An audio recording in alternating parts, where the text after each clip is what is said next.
Hello and welcome to this Robin Hood moment.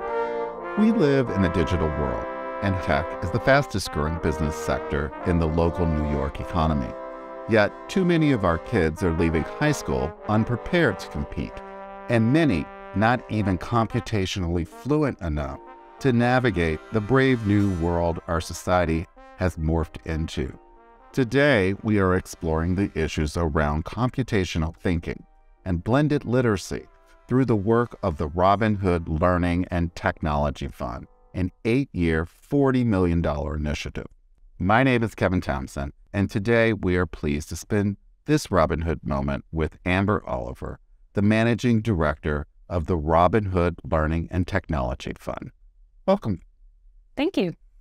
So tell us a little bit about what the Learning and Technology Fund is and the outcome that the initiative is trying to achieve. So the Robin Hood Learning and Technology Fund is an innovation in its own right.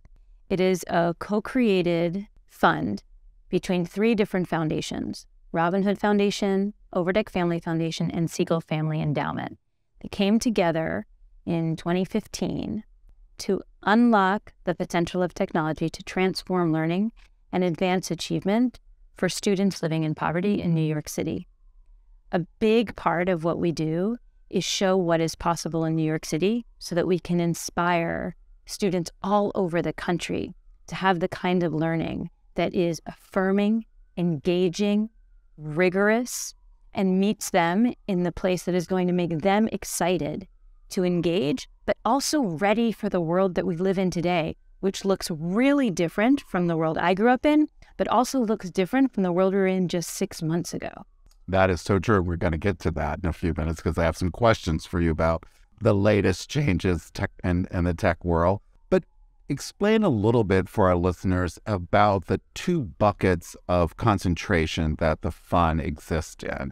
You have one that is really focused on computational thinking, Yep. and one on blended literacy.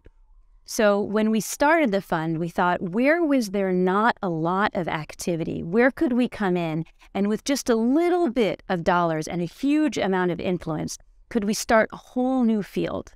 And so the 2 areas that you just mentioned, computational thinking and blended literacy, didn't exist when we started. Interesting. Yeah. That is interesting. And so the computational thinking, think about it as the ability to ask questions and solve problems with a computer. These are things that we all know how to do. We've been trained to do it without computers, but we now live in a world where if we can't use a computer well, we're on the backside of efficiency, of immediate knowledge, of those who are creating the knowledge and conversation that is out there. So we wanted to make sure that every kid would know how to use computers in service of their own knowledge production and creation. When we started this, the idea that a young child could do anything production-wise with computers sounded kind of crazy. It was happening, I date myself, when I started this work in 2000, it was only in higher ed, only graduate students were doing things like computer programming or telling computers how to change what they did. Then we were like, hey, wait a minute. Nobody's doing it in college or in graduate school because we don't have a pipeline. So all of a sudden we're like, well, we got to figure out how to do this in high school. Then we started to realize as a sector that actually, if we didn't start younger than that people were opting out. Girls and kids of color had decided by the time they were 10 years old that that wasn't for them. They didn't like it. They couldn't do it. They didn't want it.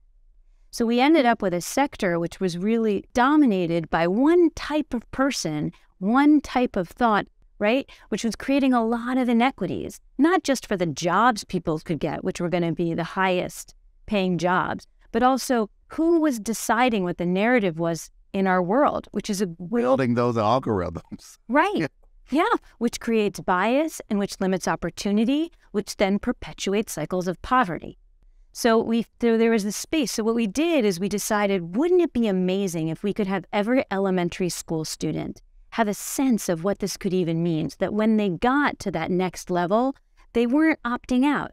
They were like, I can, and I know, and it doesn't matter who I am or where I came from or what I look like. This is totally the space for me.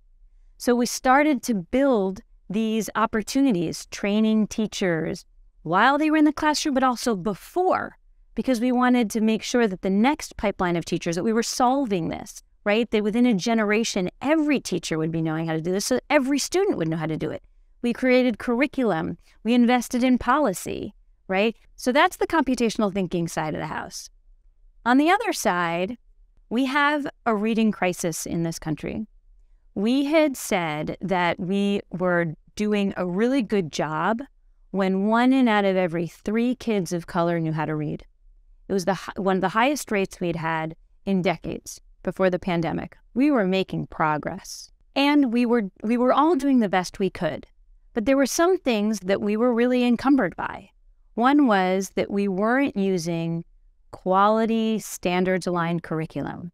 Teachers were often in a position where they had to go out, find the content they were using, and then figure out how to fit it together. So teachers were primarily in that position. So one is we weren't using curriculum that was evidence-based. We have 30 years of research on how to teach reading, and we weren't teaching it that way, mostly because teachers weren't being taught how to teach it that way. So we really need to figure out how to get schools to use quality curriculum that was based on science. But at the same time, when you do the same thing for everybody at the same time in classrooms, we know that you probably only get about 30% of the kids getting what they need in that moment. Another 30% are bored.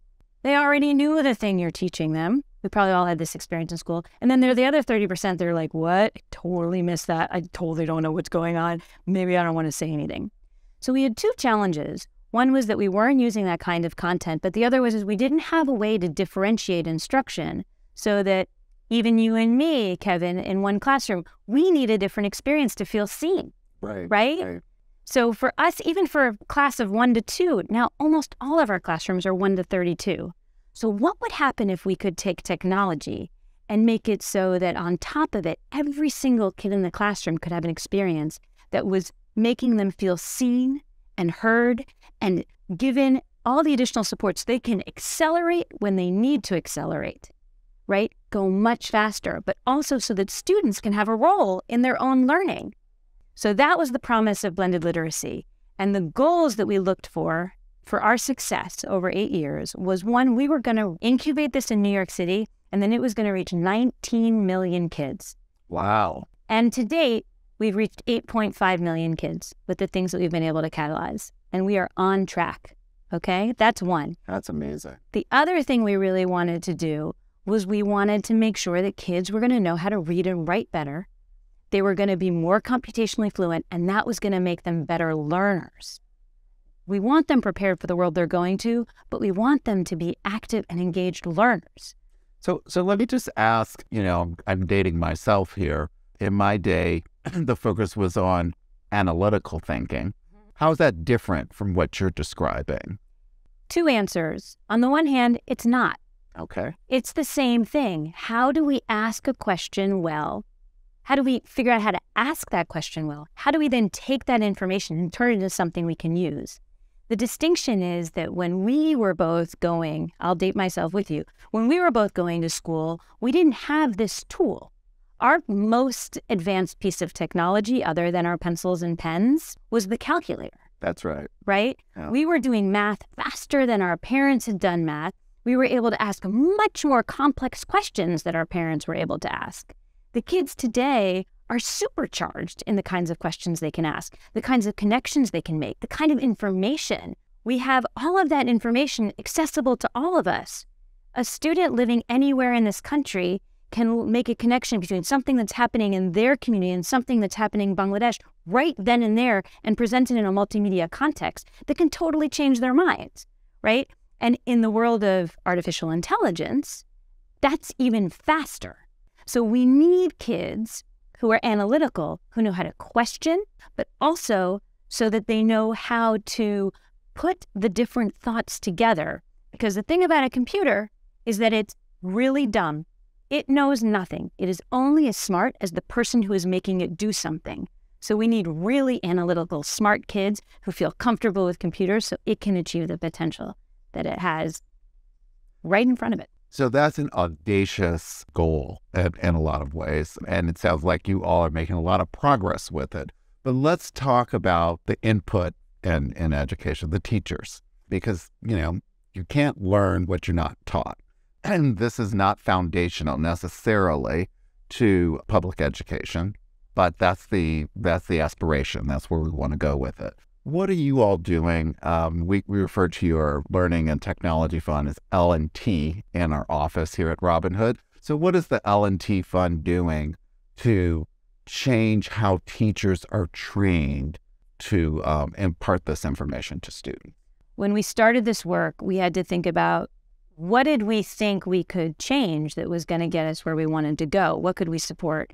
And we really believe in the power of teachers. So we really came into this as very much about what supports can we provide teachers, what supports can we provide the system, and how can we engage families so that students can have everything that they need in order to arrive and have a community of people there to support them. So when we started this, we thought, what can we provide teachers? And we came at this with 3 different inputs, as you put it. One was, could we create curricular resources for them? So they didn't have to be figuring out what the lesson plan was. They didn't have to figure out how it fit into their curriculum. They didn't have to figure out from scratch how they needed to change their teaching practice. So we created the resources. We tried to scaffold it for them with their input. The second thing we did was work with organizations that train teachers, not just for a couple of hours in the summer, one time and walk away, but really provide job-embedded coaching for them so that they have many days of support over the year as they're figuring out how they're changing their practice, to have immediate feedback, to have a support system, right? We worked with multiple teachers in a school. It's really hard to change any system when you're the only person. And then we really were super excited and committed to seeing if there was a way that we could change, if we could support teachers before they were in the classroom. So that right now, a lot of the effort has been on, once a teacher's in the classroom, how can we help them change their practice? We thought there was a real horizon there. If we could make it so that every teacher, new teacher that came out of their teacher preparation program already came out of it computationally fluent. Wow. Right? How are you doing that? So we had 2 amazing partnerships. One is with the City University of New York, which is the largest public institution in the country. So we gave them a pilot grant to just work with 2 of their 15 schools of education. And the idea was, can you find a couple of faculty who might be willing to think about computational thinking? We'll give them, maybe give them some training, a little bit of support, and see if we can, and a small group of, teachers before they're teachers, what we call pre-student teachers or pre-service education students, to come in and get trained on it. Let's see what happens. And the first couple of years was just 40 teachers and 2 faculty. That was it. It was really small, right? And the idea was what can we learn from that? And it was kind of a risky bet because it's really hard to change large institutions. I'll be totally honest, things went super pear-shaped. We were like, oh my God, this is going to be an exercise in what everyone told us. You cannot change large institutions. But then we started to understand something about the incentives of what faculty needed. And the pandemic made a value proposition for technology that didn't exist before. That is true. It transformed everything.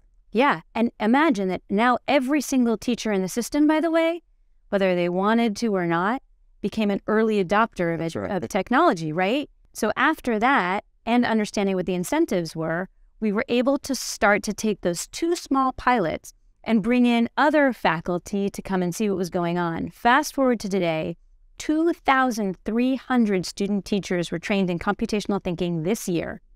All 15 colleges of education at the City University of New York are now fully engaged, and nearly 200 faculty have been trained. And our, what is now almost a $4 million investment over 4 years has unlocked another $12 million of investment. $9 million came from the New York City public school system because they realized that it was going to be a huge advantage to them if every new teacher came in with those skills. And then Google and Gotham Gives, because they need students who are going to be on this path. right? So this is a moment where we were able to put in, like, quote unquote, a little bit of money that then catalyzed more than 3x in additional funding. That's amazing. I love that story. It sets New York City's public school system up, and Robinhood in some ways, as being a real forerunner to how we are going to transform this sort of practice across the country. I just want to pivot before we run out of time, because you referenced artificial intelligence earlier.